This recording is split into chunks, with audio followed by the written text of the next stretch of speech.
Hello everyone and welcome to Zoocraft by Robert. First of all, I want to apologize that my English will not be perfect as it is not my first language. But I hope you can still follow along and understand what I'm talking about in this video. I started this breeding zoo with only two animals, the African penguin and the Nile monitor. They are fairly cheap to buy and they produce a lot of offsprings fast and they can be sold for quite a few conservation credits. After that, I built 4 of these breeding habitats and 1 larger habitat for all the offspring so I can have better control when they grow up. I also built a habitat for research so I can research 1 animal at a time and put a new animal as soon as the first is done researching. And here you see I have 10 exhibition stands. One thing I like to build in the beginning of any zoo actually is a souvenir shop. This attracts a lot of guests and they spend a lot of money in there. And don't forget to add donation bins everywhere you can in your zoo, outside exhibitions or outside habitats. Put your donation bins.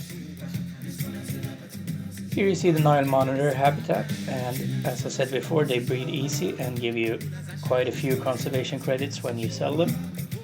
This one wasn't that big of a deal, but if you have like 10 or 20 at the same time, you build up your conservation credits pretty fast.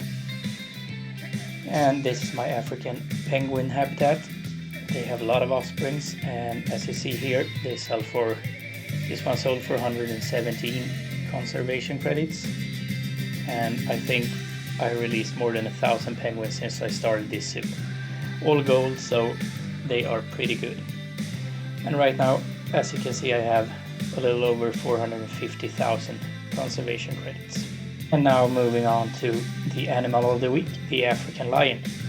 In order to make this easier, I named them after the habitat they are in. And all of the offspring have the same number, but with a 0.1 or 0.2 mark, so that I know that they are the second or third generation of the same parents. So I don't mix them up when I'm about to exchange lions in my habitats. After I rename them, I move them to the bigger habitat so I can have better control over them growing up. Usually I can get like 2 or maybe 3 groups of offsprings from every animal before they are too old, and I have to release them in the wild. And as you see here, I just emptied the habitat and it's about to move in a new group.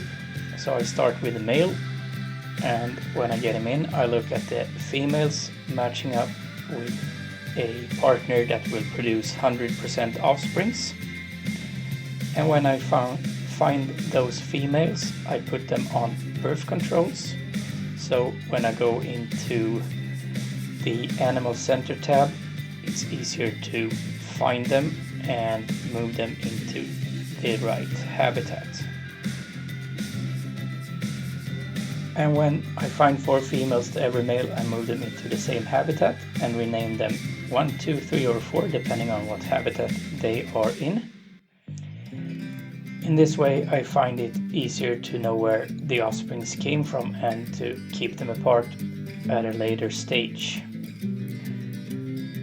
So thank you for watching. Hit the like and subscribe button if you find this video useful, and I hope to see you in the next video. If you want to check out my other videos, you can do that. They are in Swedish, but subtitle is an option. Till then, take care.